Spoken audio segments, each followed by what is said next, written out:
Welcome to Old Nurse Knows. I'm Claire Kettler, Old Nurse. I offer practical information about health, resources, and encouragement for you to improve your physical, mental, and spiritual health. With over 2 decades of nursing experience, I have been privileged to be with families as their baby is born or the loved one is dying. I've seen frightening injuries and incredible recovery. I've spent years studying both medical and nursing topics. I would like to make a connection with you and offer my knowledge and encouragement for you to be in charge of your own health. Hit the subscribe button. Feel free to check out my website, that's New Hampshire Nurse Health Coach.org. Leave a like, leave a comment. I would like to hear from you. Today's topic is 3 big health areas that you have control over. This is episode 2. Today's quote is, "A plan in the heart of a person is like deep water, but a person of understanding draws it out." Do you have a plan for your health? Are you putting your plan into action to protect your health? Are you young, old, or in the middle? Are you healthy or perhaps suffer from a chronic illness? Well, this information is for all of you. Every person can set a tiny health goal, young or old, healthy or well, chronic illness or not. The 2 leading causes of death in the U.S. since the year 1900 have been number 1, heart disease, and number 2, cancer. Interestingly, with all the advances in medical knowledge, in treatment options, in medications, and in the growth of healthcare, heart disease and cancer still remain the top causes of death in the U.S.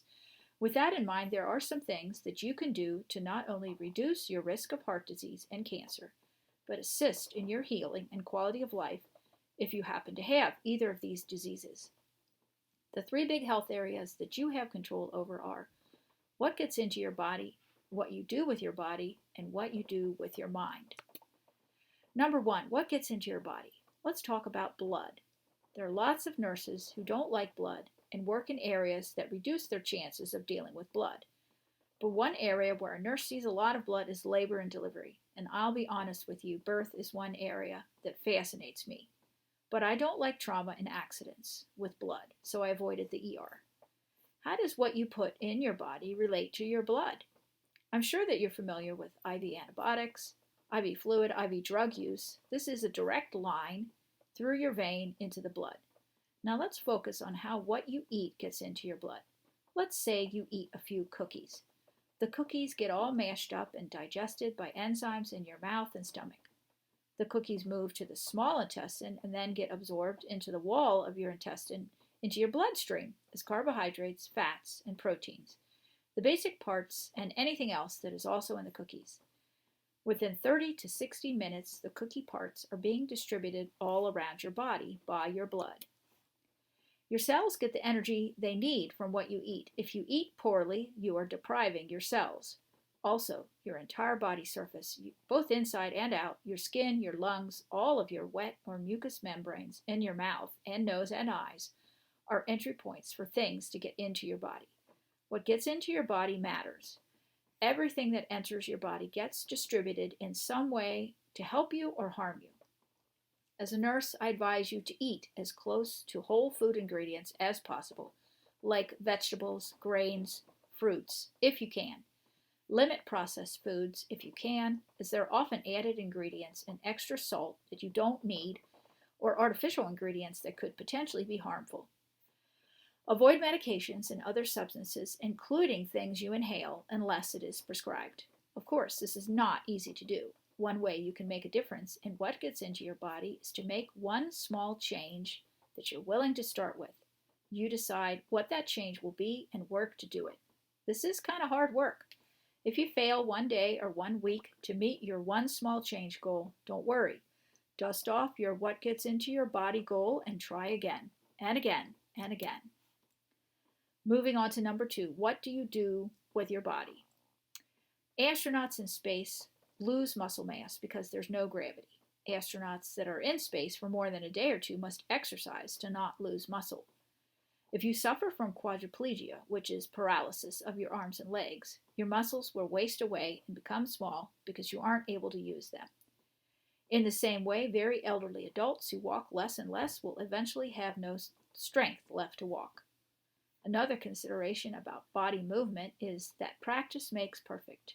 Think about a gymnast doing quadruple flips a snowboarder twisting and flipping on a half pipe, a guitarist picking strings. These movements take practice. Sure, the gymnast, the snowboarder, or the guitarist may have some great natural talent that helps, but they have to practice also. If you sit or lie around all day, you will not gain muscle mass. It's use it or lose it. You can get away with very little activity between teen years and early adulthood, but then life starts to catch up with you. My advice as an old nurse is to find some physical activity that you like and can do or partly do and make one small goal. Progress as you are able. If you don't meet your movement goal 1 week or month, that's okay. Every morning is a new day that lets you start all over again. So try again. Number 3, what you do with your mind. Your mind has a great effect on your health, mainly through stress, which in turn affects your body. Let me explain. Take, for example, the placebo effect. This is a very old phenomenon that some treatments or medications work even when there's no reason that the medication should work. This is best observed with medications in carefully controlled clinical trials where some people receive a drug and others receive a placebo drug like a sugar pill. The people receiving either the new drug or the placebo sugar pill do not know which they're receiving. However, in the end, some people in the placebo pill group actually have an effect, just like those receiving the new drug. As a nurse, I observed this many times with certain medications. When a patient thought a drug would work, it frequently did work. When a patient did not think a drug would work, it did not work. What you're doing with your mind is obviously a vast topic. There is so much you could do. Given the destroying stress of the pandemic that everyone worldwide recently experienced, it is worthwhile thinking about taking care of your mind and your stress level.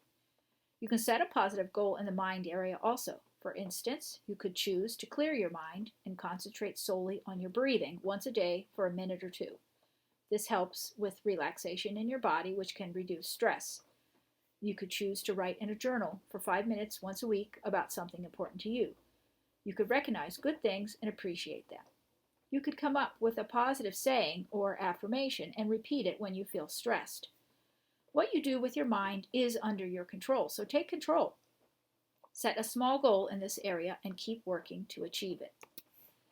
People often get frustrated when they make a poor choice in what they put in their body, their lack of movement, or the way they tend to think.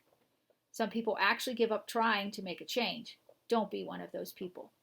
I encourage you to forgive yourself where you might have failed meeting your goal. Pick yourself up, pick up your plan for your health, back up off the scrap heap, and move on to the next minute. Every minute is a new minute, and this next minute you can choose to do something different than the minute before. This habit of trying again and again is very helpful. It may not be easy to do at first, but keep trying. Set a small health goal today. Try to achieve it. If you fail, try again. If you find that you keep failing, revise your goal to something slightly easier, and try again. Here's an example of the power of a goal I set. I'm not a talented runner, and I'm not fast. I also started running a bit later in life, so it took tons of practice and many years to work up to the 100-mile running distance. However, I have this quality, perseverance. I had set the goal of running the 100-mile distance and running a particular 100-mile race, so I pursued that goal until I reached it. You probably think that goal was crazy, but it was my goal. I finished the Hard Rock 100 endurance run in 2013 in Colorado, the Vermont 100 endurance run in 2007, 2008, and 2009, the Leadville 100 endurance run in 2009 in Colorado, and also Bear 100 in Utah and Coyote to Moon 100 in California. I found that finishing these long races was almost entirely related to my thinking and not so much related to my physical ability. If I started hopeful and kept using positive mind techniques, I eventually crossed the finish line, even if I was last or almost last, and I was last several times. So I encourage you to set a health goal today. Set a goal and work toward it. You will amaze yourself at what you can do. So remember that a plan in the heart of a person is like deep water, but a person of understanding draws it out. Make your health plan and draw it out. You can do it. You have the power. Till next time, this is Claire, old nurse on Old Nurse Knows. If life gives you lemons, make lemonade, and then enjoy your lemonade.